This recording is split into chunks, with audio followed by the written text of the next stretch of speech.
Lo dijo en la primera hora. Entramos en materia. Más adelante estaremos con Catalina Barreiro a las 7:30 de la mañana haciendo un análisis de las elecciones en Estados Unidos. A esta hora se ha confirmado la victoria del candidato del Partido Republicano, Donald Trump. Él ha logrado en este momento, en este sistema medio raro, y también le vamos a pedir a Catalina Barreiro que nos explique un poco con maicitos a nuestra audiencia, porque claro, en elecciones yo desde mi supina ignorancia y desde el más básico sentido común, yo digo que tiene que ganar el que obtiene más votos y punto. Pero en el caso de los Estados Unidos, no basta con ganar el voto popular, sino que se requiere alcanzar un número mínimo de votos en el colegio electoral de los Estados Unidos para proclamarse vencedor. Trump al momento del mínimo de 270 alcanza 276, o sea, con largura, Donald Trump ha rebasado esa barrera de 270, tiene 276 votos en el colegio electoral contra 223 de Kamala Harris del Partido Demócrata, y a esta hora es el nuevo presidente de los Estados Unidos que se posesionará en enero próximo. Esto ya es irreversible, aquí no hay ningún tipo de especulación ni mucho menos. E incluso en el voto popular, Trump le supera por 5 millones de votos a Kamala Harris, equivalente a más o menos el 3%. Trump alcanza el 51% del voto popular versus 47,4% de Kamala Harris. ¿Por qué cito esto? Porque se han dado casos de elecciones en las cuales el vencedor, quien se proclamó presidente por haber obtenido más votos en el colegio electoral, no ganó en las urnas, es decir, obtuvo menos votos en el voto popular. Le pasó al propio Trump en su primera participación en la que derrotó a Hillary Clinton. Hillary Clinton le superó por 2 millones de votos en el voto popular, pero no le alcanzó para alcanzar un mayor número de votos en el colegio electoral. Y tal vez la elección más polémica de los últimos tiempos en la historia de los Estados Unidos, la del año 2000, entre George W. Bush y Al Gore, que era el candidato demócrata, el candidato oficialista, había sido vicepresidente de los Estados Unidos con Bill Clinton, que, digamos, Bush derrota a Gore, aunque Gore le gana en el voto popular, pero fue una elección tan compleja que inclusive tuvo que tomar partido la Corte Suprema de Justicia de los Estados Unidos, disponiendo la apertura parcial de urnas en el estado de la Florida. Muy complejo el tema. Digamos, el sistema de los Estados Unidos es bastante complejo y lo vamos a conversar más adelante con Catalina Barreiro. ¿Quién cuenta los votos en Estados Unidos? No tengo idea, eso también le voy a preguntar. Buena pregunta que hace el Dani Montalvo. Porque de lo que yo sé, no hay un Consejo Nacional Electoral, no hay un Tribunal Supremo Electoral, no hay un Tribunal Contencioso Electoral. Es un sistema distinto, pero es un sistema que ha perdurado en el tiempo, no necesariamente tan democrático como el hecho de que el que obtiene más votos gana. Pero bueno, el día de hoy seguramente tendremos un montón de especialistas en la historia de Estados Unidos, en la política estadounidense. Ya vendrán aquellos que aplaudirán la victoria de Trump, que lamentarán la derrota de Harris y que no sé qué. Ya tendremos eso. Pero ¿qué les parece si mejor volteamos a mirar al país real, al país en el cual nos desenvolvemos? Porque más importante para nosotros, querida audiencia, siendo obviamente trascendente, importante a nivel planetario la elección de una potencia como es Estados Unidos, más importante, creo yo, para los ecuatorianos va a ser nuestra elección.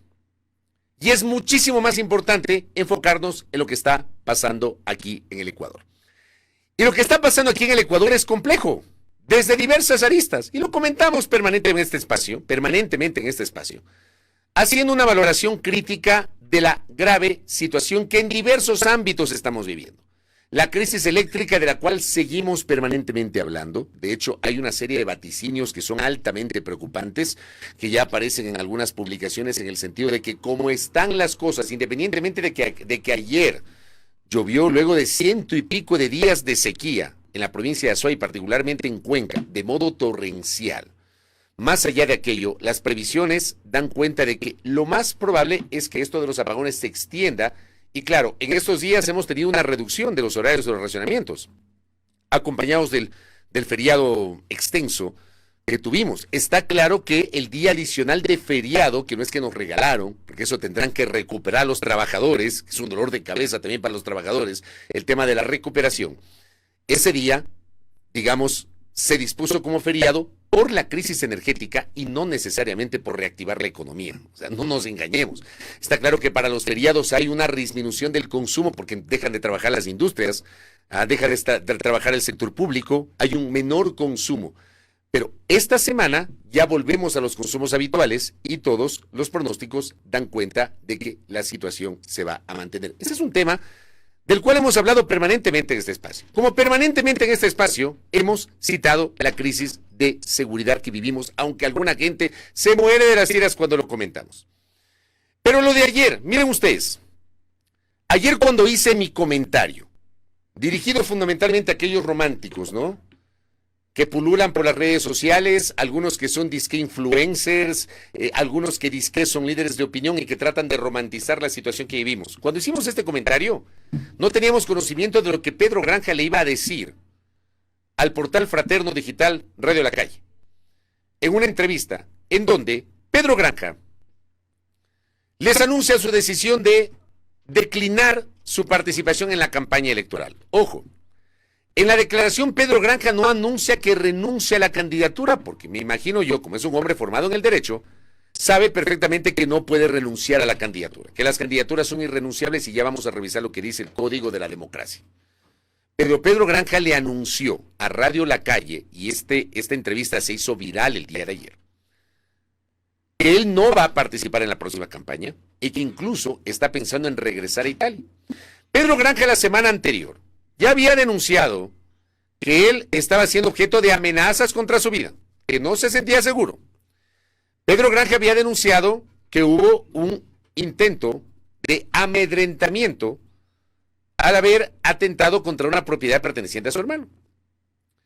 Y el fin de semana, como lo comentamos el día de ayer, hubo un atentado que casi le cuesta la vida al socio del doctor Pedro Granja, el abogado Joselito Argüello, quien además es candidato asambleísta por el Partido Socialista Ecuatoriano en representación de la provincia de Santa Elena.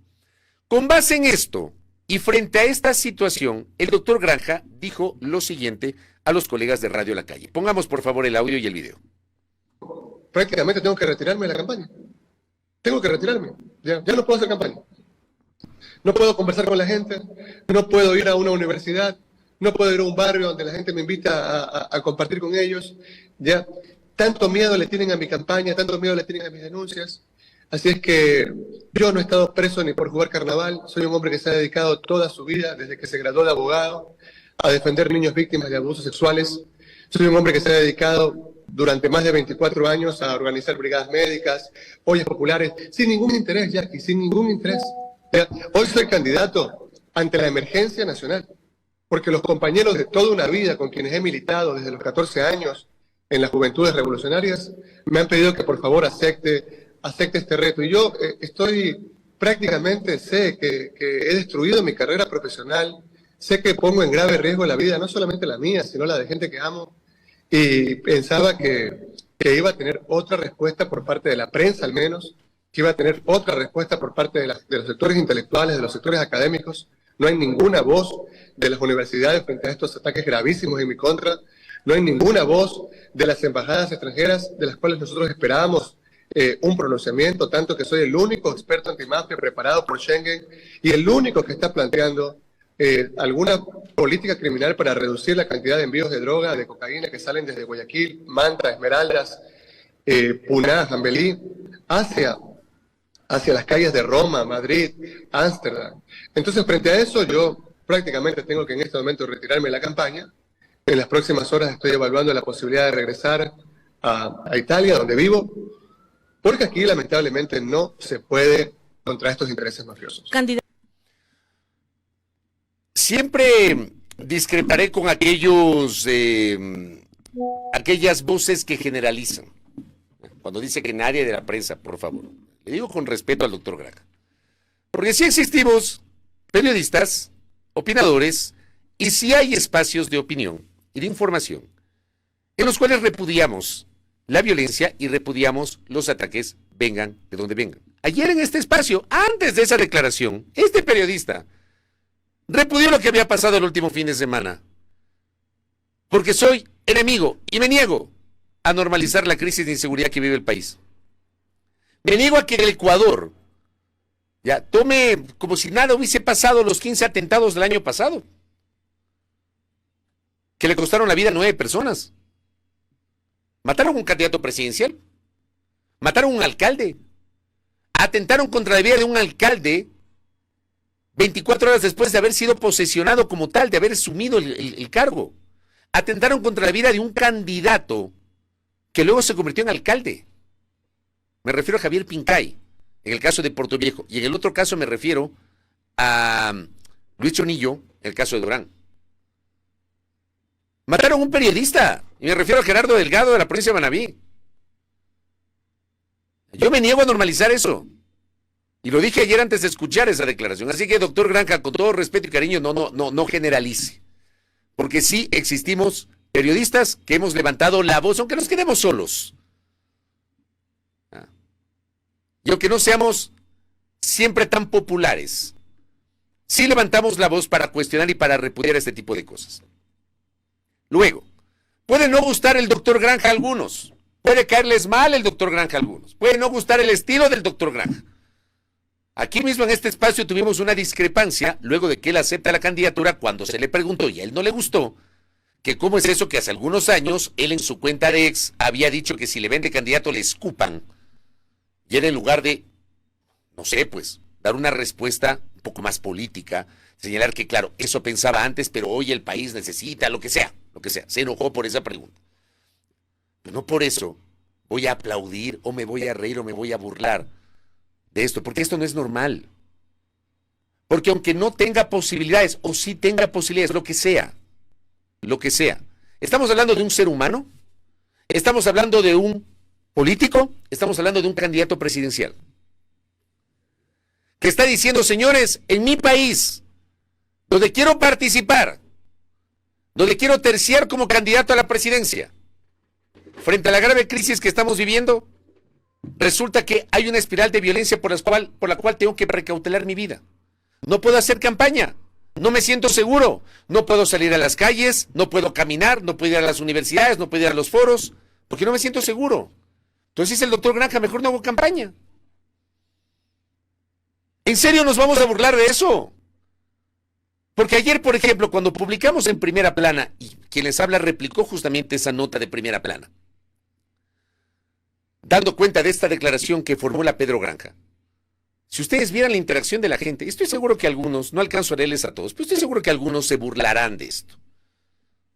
Algunos asumen que este anuncio de Pedro Granja es porque tiene 1% supuestamente de intención de voto y no tiene posibilidades de llegar.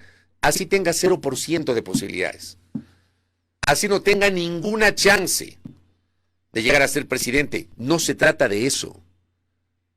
Se trata de que lo que él denuncia es grave y hay que tomarlo así, con la gravedad del caso.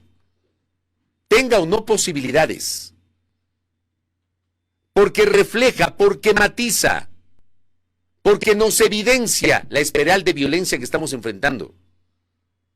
Porque este país hace rato dejó de ser una isla de paz, donde no se puede hacer política, donde ayer matan al asesor de un consejero de Participación Ciudadana y Control Social, que ya lo vamos a comentar también. Y aquí no pasa nada.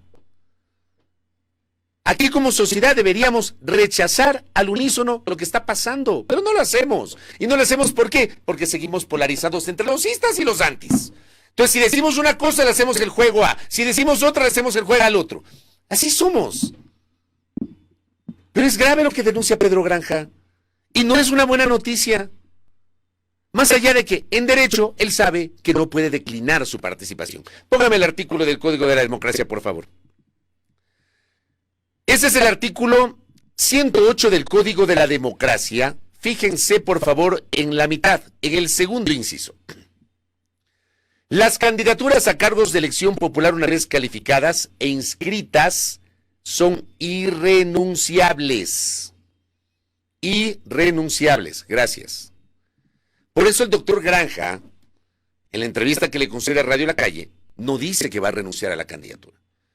Él dice que no va a hacer campaña y que está pensando en regresar a Italia, pero él es candidato. Su fotografía y su nombre, en binomio con su compañera de fórmula, va a constar en el casillero de la lista 17, correspondiente al Partido Socialista Ecuatoriano. Pedro Granja y Verónica Silva. Así él no haga campaña. Así comience la campaña y el Consejo Nacional Electoral distribuya los recursos equitativamente a los binomios presidenciales. Él si quiere no hará uso del dinero, porque ya ha pasado con otros candidatos. No es que le dan el dinero, ¿no? No hará uso de los espacios publicitarios, porque el CNE lo que hace es pagar a los medios de comunicación. La plata no pasa por los bolsillos de los candidatos. Su candidatura es irrenunciable. Así que su fotografía y su nombre sí o sí van a constar en la papeleta que recibiremos los ecuatorianos y ecuatorianas en las elecciones del 9 de febrero. Por eso no dice renuncio, pero dice declino participar en la campaña. Hoy puede ser Granja, mañana puede ser cualquiera. Gente que no se siente segura para poder recorrer las calles y hacer campaña. ¿En serio nos vamos a burlar de eso? A mí me parece, de verdad, que hemos perdido el sentido de humanidad, que hemos perdido la empatía, que hemos rebasado la capacidad de entendimiento de lo que estamos viviendo por culpa de la polarización. La repudiable e insoportable polarización que estamos viviendo y de la cual, por supuesto, los periodistas también somos corresponsables, porque lo somos. A mí siempre me van a escuchar decir eso, completamente autocrítico, porque también somos corresponsables y hemos puesto nuestro grano de arena para la polarización que vive la República. A mí no me causa ninguna gracia lo de Granja, por más impulsivo que pueda ser, como dice el querido Javier Salgado, por más que tenga un estilo peculiar, a mí no me causa ninguna gracia. Ni me da burla, ni me da chiste. A mí me da un hondo pesar, porque en este país no puedes ni siquiera hacer campaña política. Legítima campaña política, que la gente recorra las calles, que visite los barrios, que salude con la gente, que reciba también el rechazo de la gente, porque eso es parte de las campañas políticas. Así es. Y que frente a una denuncia de inseguridad haya segmentos de la sociedad, no todos, doctor Granja, no todos. Pero sí, haya segmentos de la sociedad que se burlan y que les da lo mismo lo que está pasando. A mí no me da lo mismo lo que está pasando. Como tampoco me da lo mismo lo que pasó el día de ayer. Con un asesor del Consejo de Participación Ciudadana y Control Social. Y me permito expresar mi testimonio de solidaridad con la familia de Jimmy Ruiz en Gracia, quien se desempeñaba como asesor del consejero del Consejo de Participación Ciudadana y Control Social, Augusto Verduga, quien fue asesinado ayer cuando se movilizaba en su vehículo en la avenida León Febres Cordero Rivadeneira en Guayaquil.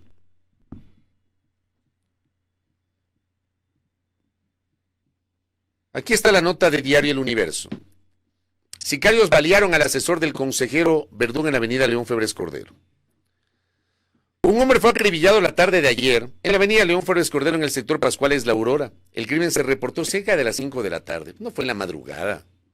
No fue a altas horas de la noche. No fue en alguna calle oscura. 5 de la tarde, que es hora pico. A las 5 de la tarde usted en la avenida León Febres Cordero Rivadeneira en Guayaquil. Usted ya tiene un tráfico brutal. La gente que me escucha desde Guayaquil lo sabe. La víctima fue identificada como Jimmy Ruiz en Gracia, de 37 años, quien era abogado y asesor del consejero de Participación Ciudadana y Control Social, Augusto Verduga. Según información preliminar, sujetos a bordo de motocicletas habrían interceptado a la víctima, que se movilizaba en un vehículo color rojo. El hombre habría perdido pista luego del ataque, quedando a un costado de la vía. Trascendió que Ruiz habría acudido a realizar el cobro de un cheque. Transeúntes indicaron que se escuchó una ráfaga de disparos. Me imagino que la policía no va a decir que fue un asalto, ¿no? Es lo primero que dicen. Primerito dicen, pudo haber sido un robo, como ha pasado con otros 2 hechos. La víctima quedó dentro del vehículo. En imágenes que se difundieron a la tarde de ayer se observó que las balas destrozaron los vidrios del lado del conductor y del copiloto. Tras la alerta del hecho, unidades especializadas de la policía que acudieron al sitio aislaron la escena para recoger indicios. Se coordinó con el personal de la DINASER para que se realice el respectivo procedimiento y levantamiento del cadáver. El candidato presidencial Jimmy Gerala fue el primero que se pronunció a través de la red social X, mencionando que no cesa la violencia. El portal La Colmena señaló que Jimmy Ruiz fue cobardemente asesinado en un atentado en la Villa Raule, en un ataque dirigido contra la vida de Augusto Verduga. Eso también pregunto yo. ¿Saben los amigos de La Colmena que fue un ataque dirigido a Augusto Verduga? O sea, perdónenme, pero a veces se publican cosas y somos extremadamente aventurados. Igualito. Así como cuestiono que la policía, lo primero que digo, o sea, le balean a Joselito Argüello y no descartan que sea un robo. Dicen, puede ser un robo. En lugar de esperar las investigaciones. Acá igualito. ¿Cómo saben que fue un ataque dirigido a Augusto Verduga? ¿Hay alguna evidencia de eso? Capaz que yo soy el equivocado. Pero cuando ocurren este tipo de cosas, lo primero que tienen que pensar es en algo de prudencia, en las cosas que se escriben. Este país necesita eso, algo más de prudencia. Luego de este crimen que repudiamos en este espacio, e insisto, mi testimonio de solidaridad, de sinceras condolencias a la familia de Jimmy Ruiz en Gracia. El Consejo de Participación Ciudadana y Control Social emitió ayer mismo un comunicado donde exigió al Estado salvaguardar y proteger la integridad del consejero Verduga, así como de todos los integrantes del Pleno y de sus equipos de trabajo.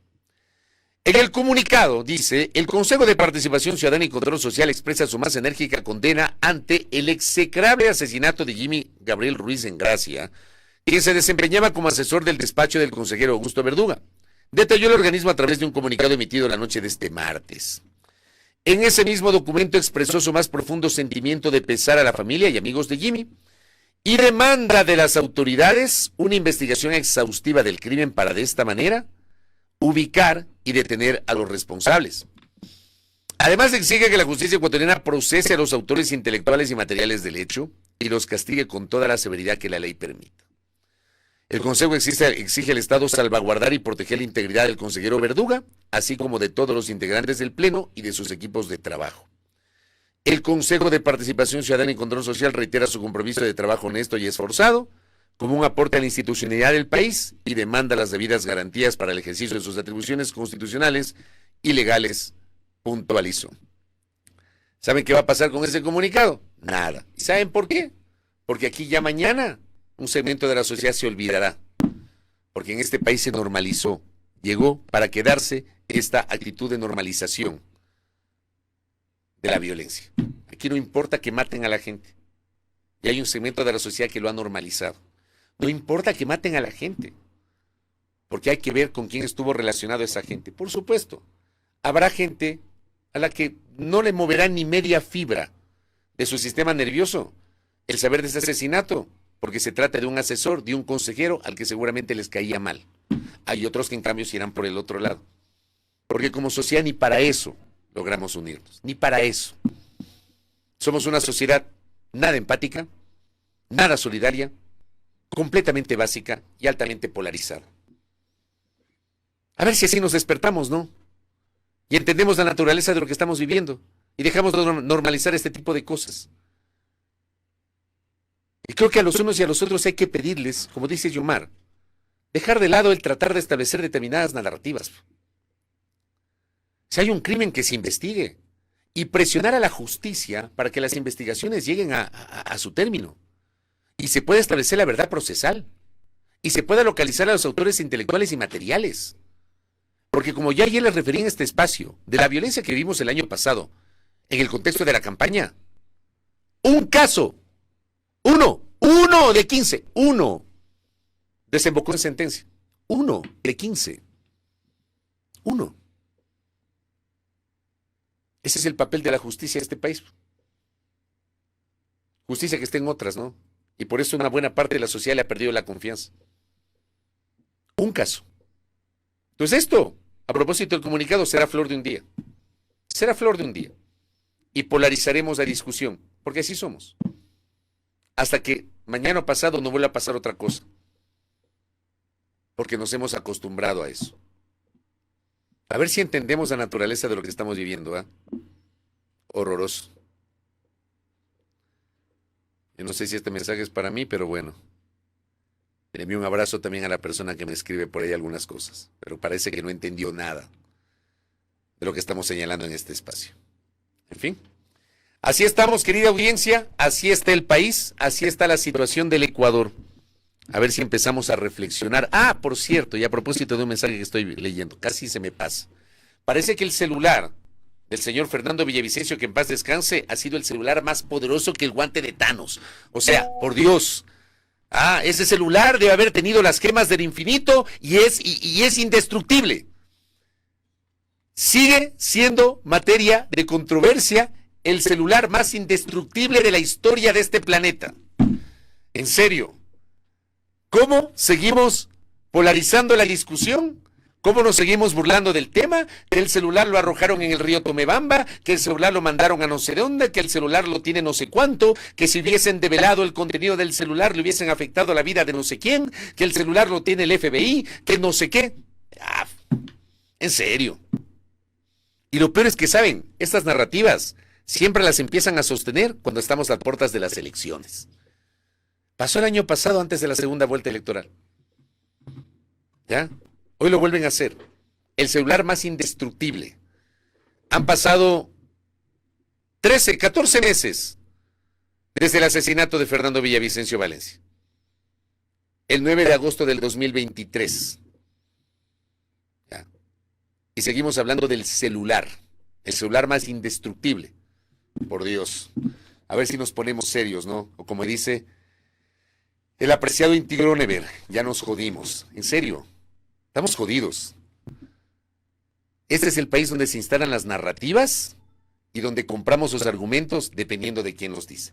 7:13 de la mañana. Voy a la pausa y ahora tengo en la antesala a Gisela Garzón, asambleísta de Revolución Ciudadana y además presidenta, recientemente designada la semana anterior, de la comisión que tramitará el proyecto de reforma parcial a la Constitución impulsado por el presidente de la República respecto del establecimiento de bases militares extranjeras en el territorio ecuatoriano. Será nuestra primera entrevista de la mañana. Luego estaremos hablando sobre las elecciones en Estados Unidos con Catalina Barreiro, especialista en política internacional, para que nos explique con maicitos, ¿ya?, cómo se desarrolla o se desarrollaron las elecciones y el escrutinio y cómo leer esta victoria de Donald Trump, que ya está definida. Donald Trump es el nuevo presidente de los Estados Unidos. Y finalmente el doctor Ricardo Noboa Bejarano, abogado, hablando de la polémica por la construcción del paso lateral en Juján, en el límite provincial entre Guayas y Los Ríos.